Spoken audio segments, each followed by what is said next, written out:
Hello, ladies and gents. We're on the module A328. How are empires experienced? Page 200 on Unit 15 Sex, Gender, and Empire. Henry Havelock was born at Bishop Wearmouth, a suburb of Sunderland, on the 5th of April 1795. The family, as may be inferred from the name, was of Danish lineage.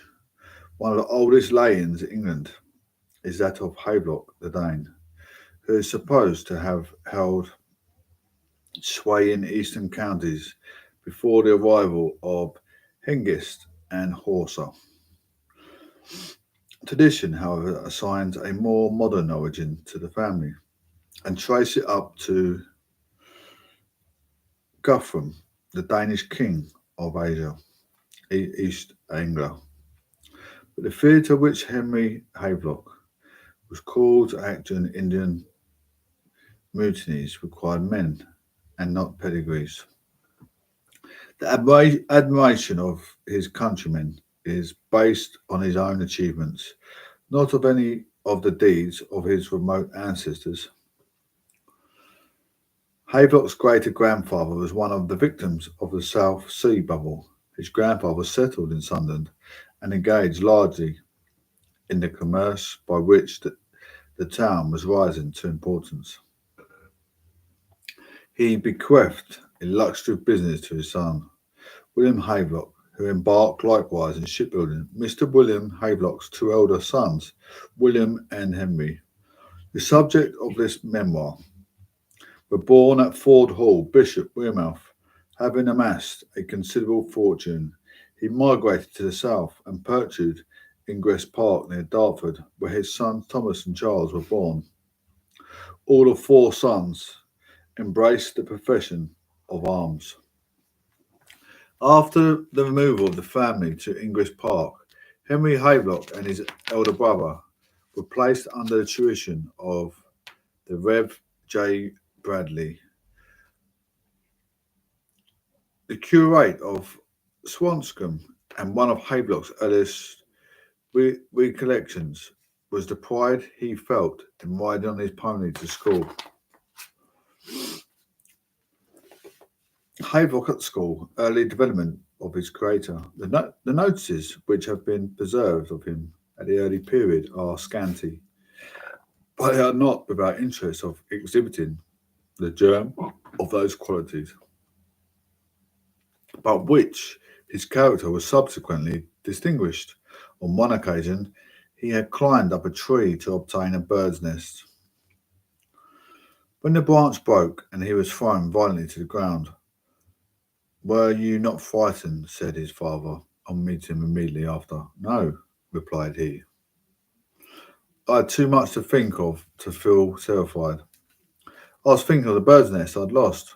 His master one day observed that he had a black eye, and instead of on knowing the cause of it, he had, in fact, interfered to defend a younger boy from the tyranny of a bully, and had received a severe blow for his pains. But he maintained that imperturbable silence, and rather chose to submit to a severe castigation than inculpate a schoolfellow by confessing the truth. He remained at Mr. Bradley's seminar 5 years, during which period he read the newspapers of the day with avidity and manifested a very strong interest in the crowd of Napoleon's movements and successes. And there can be little doubt that the enthusiasm thus early embedded contributed in no small degree to those military propensities which were subsequently developed.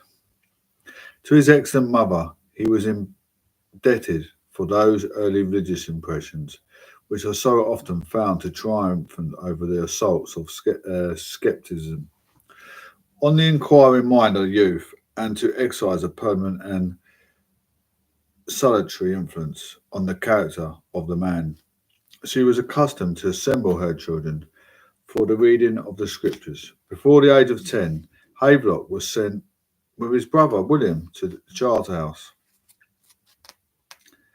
Havelock continued there for 7 years, and he never recurred to the period of his life without a feeling of delight and gratitude. Hello, Moto.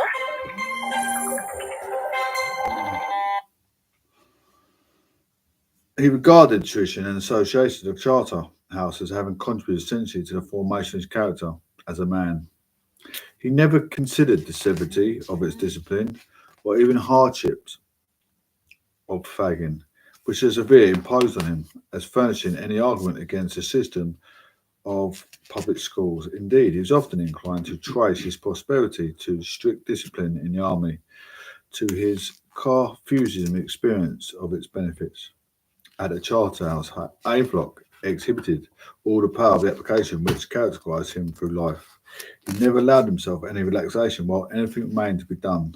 He became an accomplished, though by no means a profound, Latin and Greek scholar, and not only appreciated the beauties of classic authors, but to a considerable degree embodied the spirit of their writings.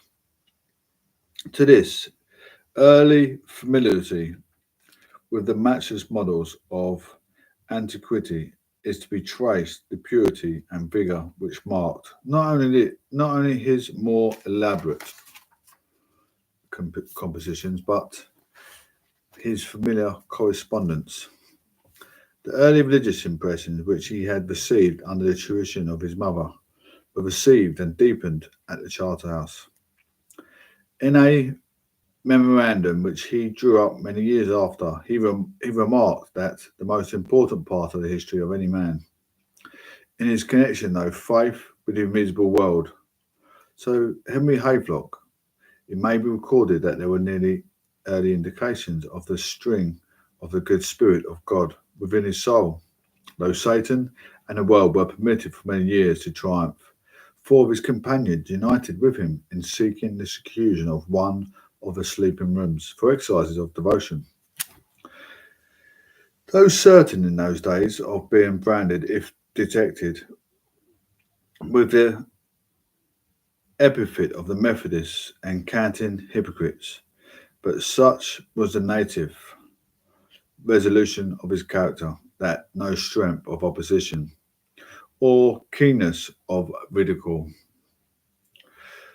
would have induced him for a moment to forego these meetings. From his earliest years, the performance of what he considered duty was the moving principle of action, and he would no more have flinched from it in the cloisters of the Charterhouse than he subsequently did amidst the severest shower of bullets. His sober and contemplative disposition procured him among his companions the sobriquet of philosopher, abbreviated into Floss, the name by which he was best known in the school. On the 6th of January 1811, while Havelock was reading the scriptures to her, his mother, in company with his sister Jane, she suddenly exclaimed, "I am very ill," and fell from her chair in a fit of apoplexy. Early in their farewell, his melancholy in extreme, for though he buoyed himself up with the hope of again seeing her, she felt and expressed her conviction that it was their last meeting. She appeared to lose all cheerfulness after he was gone. Silent sadness took possession of her mind, and on the 26th of the month she sank into the grave. Havelock returned to the Charterhouse and endeavoured to forget sorrow in more intense application to his studies. At the close of Havelock took his leave of the school. Havelock's mother had always designed him for the profession of law. His father's business failed, the family's fortune reduced, and they moved to Clifton at the beginning of 1813. He was accordingly entered of the Middle Temple. His father, owing to an unhappy misunderstanding with his son, withdrew his support, and Havelock was obliged to relinquish the pursuit of the law. His earliest predictions had been for a military life, and they were now revived and confirmed by the conversation of his brother William on the 43rd, fresh from the field of Waterloo. William Havelock used his influence to procure him in a commission at this point mainly gained by payment, and Henry Havelock at the age of 20 became a soldier. In the course of the year 1815 he was appointed second lieutenant of the 95th of the Rifle Brigade and was some time after attacked to the company of Captain Henry Smith, also one of the heroes of Pensacola and of Waterloo, and subsequently the conqueror of Aliwal on the banks of the Sutlej. His education in practical duties of a soldier was pursued under the tuition of Captain Smith. He read every military memoir within his reach. He examined the details of the most memorable battles and sieges, and the position and movements of contending forces. He endeavoured in every case to ascertain the cause of failure and of success, and was not satisfied till he had discovered what he deemed the turning point in every engagement. During the 8 years of his military life in England, he was stationed sometimes in Ireland and occasionally in Scotland, and appears to have been present at what he facetiously termed the Battle of Glasgow Green. In the suppression of a riot in 1820, in the year 1821, he made a pedestrian through France, Italy, and part of Germany. Havelock's elder brother William had proceeded to Bombay with his regiment, the 4th Dragoons, in 1821. His younger brother Charles had obtained a connectancy, and the 16th Lancers had also gone to the Bengal Presidency. In 1822, seeing no prospect of active service in Europe, he obtained a lieutenancy in the 13th Light Infantry, which had been ordered to Calcutta. To qualify himself for service to India, he went up to London and attended lectures of Dr. John Gilhurst, formerly professor of Hindustans, in the College of Fort Williams, Calcutta. The 13th was at this time commanded by Major Robert Sale. Afterwards, Sir Robert Sale, a hero of Jellalabad, and immediately under him was his gallant and daring Denny. Havelock was in his 28th year, and at the bottom of the lieutenants when he was embarked for India in the General Clyde. In January 1823, he was diminutive in stature, but well built, with a noble expanse of forehead, an eagle eye, a countenance remarkably commonly, which, moreover, exhibited that union of intellect and energy which never fails to command difference. Religious impressions induced by the mother's early instructions and deepened in the Charterhouse cloister, in which he had his piously dispossessed schoolmates assembled for the devotional exercise, had been weakened during the 8 years of military life in England. His rigid views during the voyage to Leeward Gardner, the influence of the new associations into which he was thrown, had tended to deaden his spiritual feelings, and religion had lost much of its power on his mind and his spirits. He never yielded to the temptations which surrounded him. He was not only strictly moral in his conduct, but eminently pure in his principles. He was too high-minded to give countenance to those who scoffed at religion and ridiculed inconsistent professors. But his religion, bereft of vitality, became a formal routine of duty, from which the warmth of holy affection was entirely absent. At one time he appears to have been led by the recklessness of speculation to the verge of Unitarianism, and began to admit doubts of the divinity of the Saviour. But he was not satisfied with himself. He felt a longing for some substantial foundation on which to rest his religious views and hopes, some solid principles to regulate his conduct and to animate his soul. And it was during the voyage to India that he happily found the object of his search. Through the instrumentality of his fellow pastor, he was drawn to a more earnest perusal from the Holy Scriptures and led to an exclusive and quickening reliance on the merits of the atonement. Before the voyage terminated, Havelock had added to the qualities of the man and the soldier the noble spirit of the Christian, and thus was he acculturated for that career of usefulness and eminence which has endeared him to his fellow countrymen.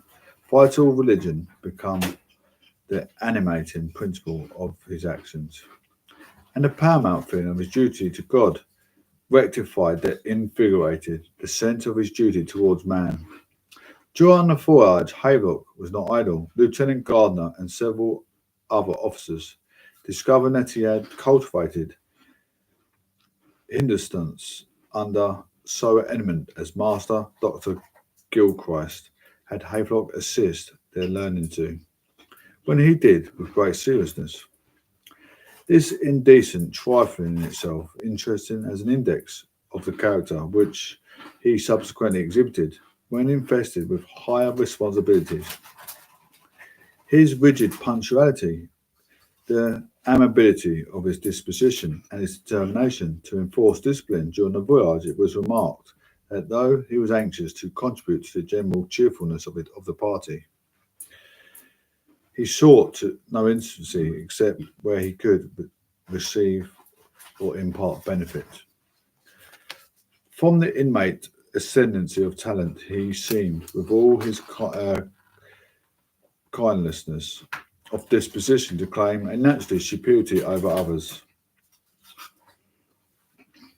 Note the assumption in above text and other masculinities might be inferior. Lower British masculinities, for instance, being assumed to have less discipline and control. Connell's men's masculinity might, meanwhile, be presented as less chivalrous or more feminine. Sinha argues that Europeans in the 1880s and 1890s presented Bengali men as displaying feminist traits.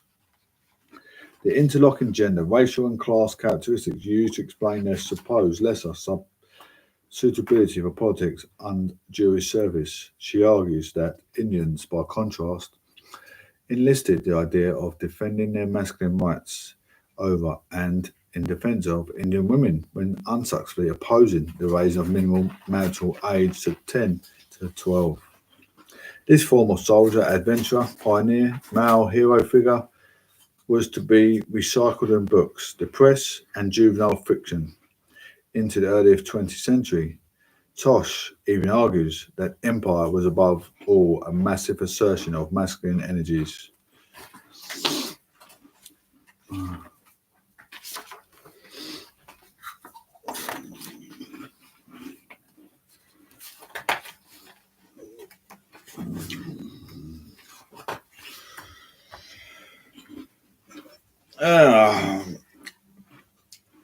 He dismisses the beliefs and prostitutes died, committed suicide in a crime, or otherwise disappeared after their typical 3 or 4 years in the trade. Acton argues that it was usually a phase that most prostitutes then married, whether to someone of the same or of a higher social class. So there were public health, philanthropic or military health reasons for intervening.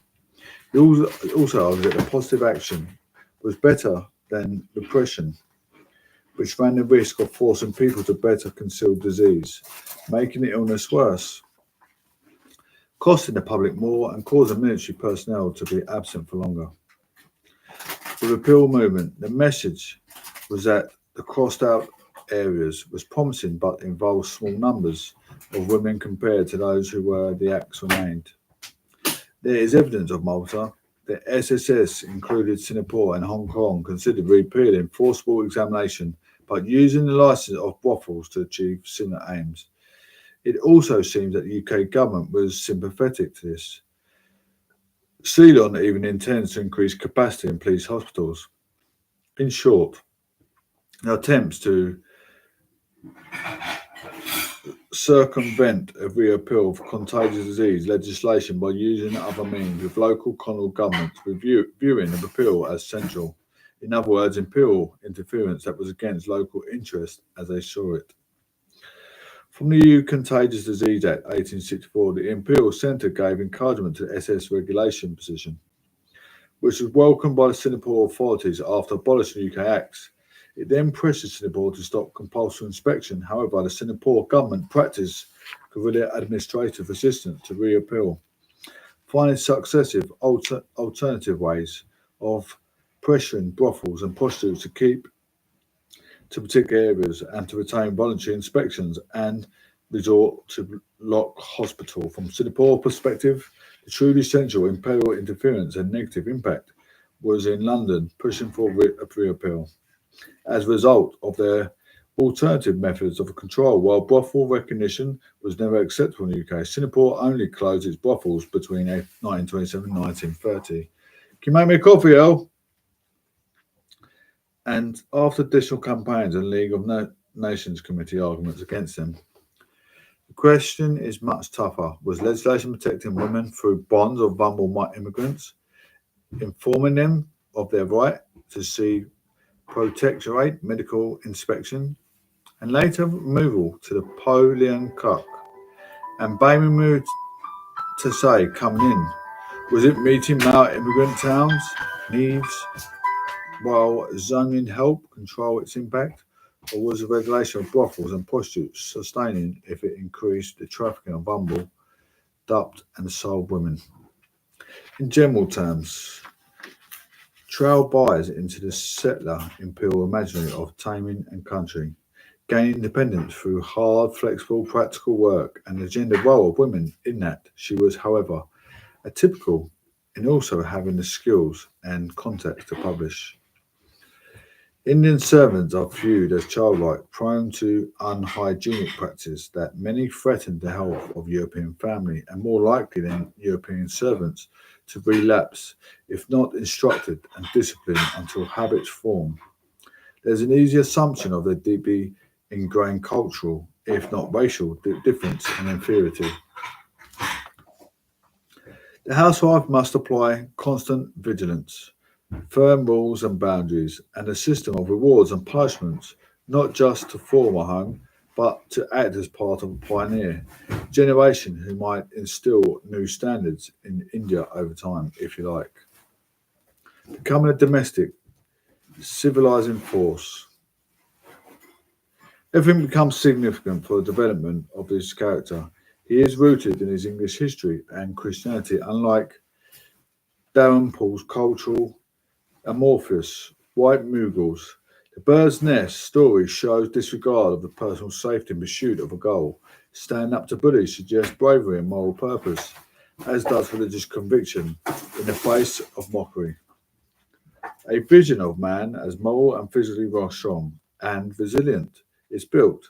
His refusal to tell tales confirms group loyalty, a sustainability for the homosocial worlds of regiment and club. His application to classical history and military knowledge and Indian languages confirm his fitness to lead others, soldiers and subjects alike, as does his ability to share this knowledge with others. Troops, key recurring words and phrases include sense of duty to man and God, discipline, application to learning knowledge, useful to vocation, and morality, including care for others, well-being untainted by softness. His very presence is such as to command difference over both British soldiers and other classes and Indians alike.